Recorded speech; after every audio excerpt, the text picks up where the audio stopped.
Hello guys, welcome back to my YouTube channel.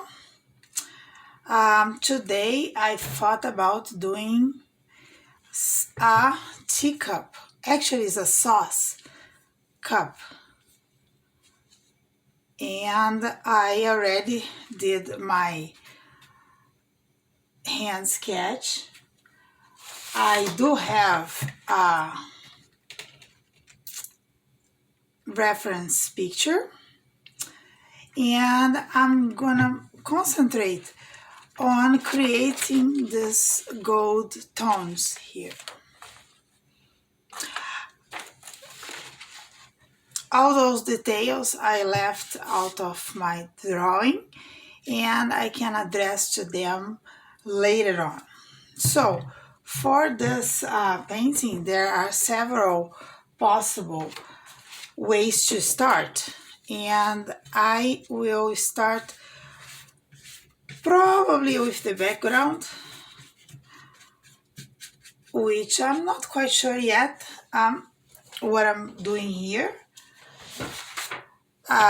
In the original picture there is a tablecloth, but I'm thinking maybe I will not use it.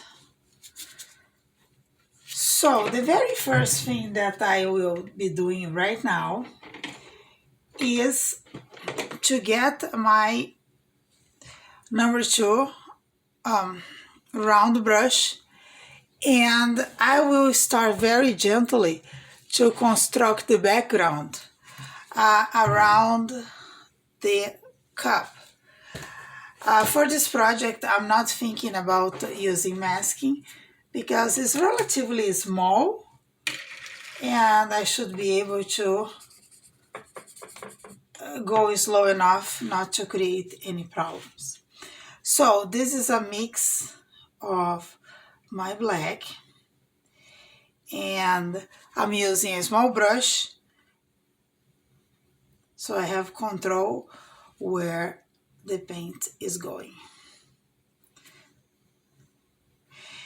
If you are doing a similar composition or painting glass or ceramics, I would say that the standard procedure would be mask all the edge with your masking fluid, your favorite masking fluid. And obviously for the larger area I will change brushes.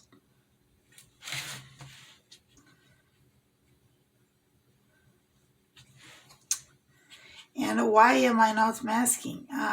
As I mentioned, this is a small piece, so what I really want to show you is the golden tones. So the background is just a suggestion of what can be done.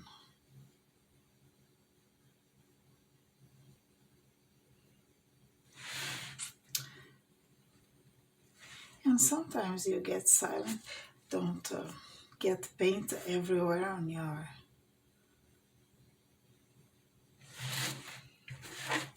So this I can fix later.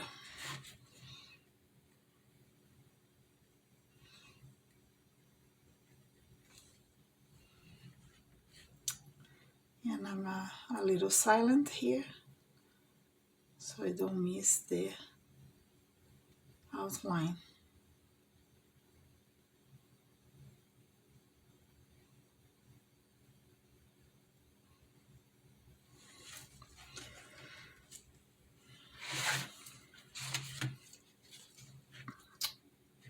This part doesn't require any special ability.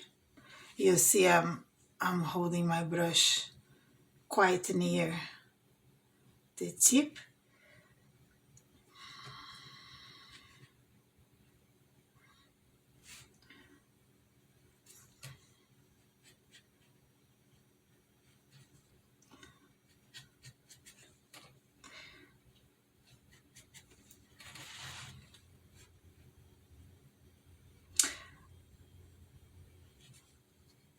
Notice that I'm just going around the shape, trying to keep my drawing clean.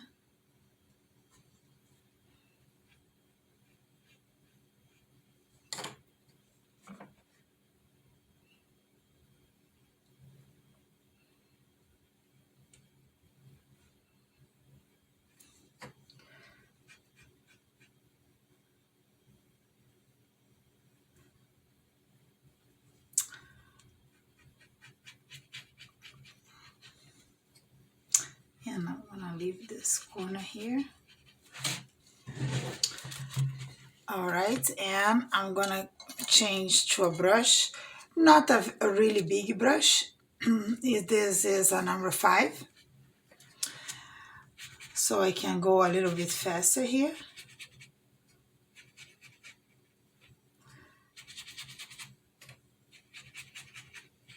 So I'm painting this background during the winter, so I have a little more time than usually I would have during summer, for instance. The paper would not allow me to come back like this. Oops.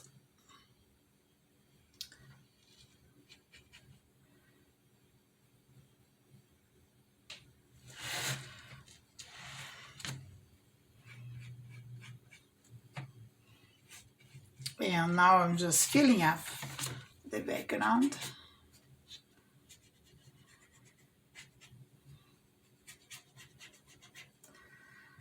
And going forward. Almost done.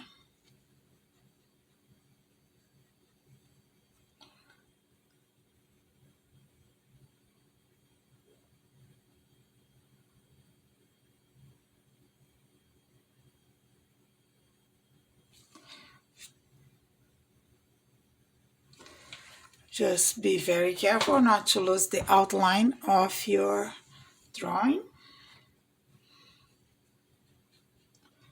Make sure not to leave gaps.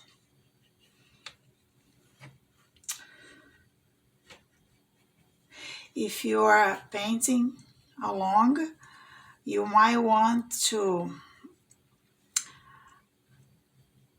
add another layer of your dark color or your blacks that you are using.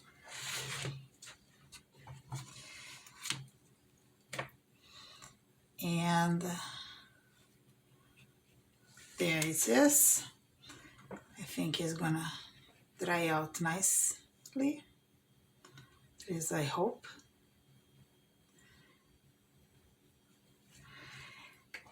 And I'm gonna take these little things that I did here with my favorite thing, the paper towel.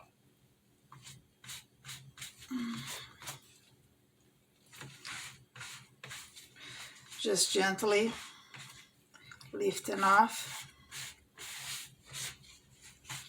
Don't worry, this will lift eventually. And when we put the tablecloth, it's gonna change completely. And of course, since you're using a very dark background, make sure that the surroundings are clean.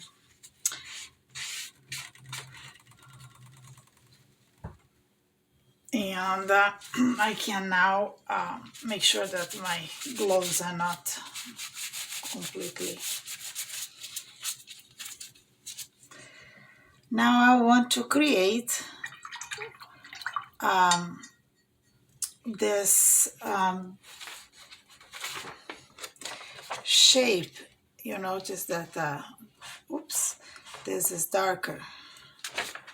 So that's where I'm gonna, I am not using a diluted version of my black because it will be way too much. So what I'm gonna do is use a very light wash that is bleeding a bit Whenever you have a bleeding, the best thing is to address it right away. And most of the time, we'll just leave it. That corner was still too wet for me to add shape. But that's the fun of the watercolor. You never really know what's gonna happen. You shoot for the best.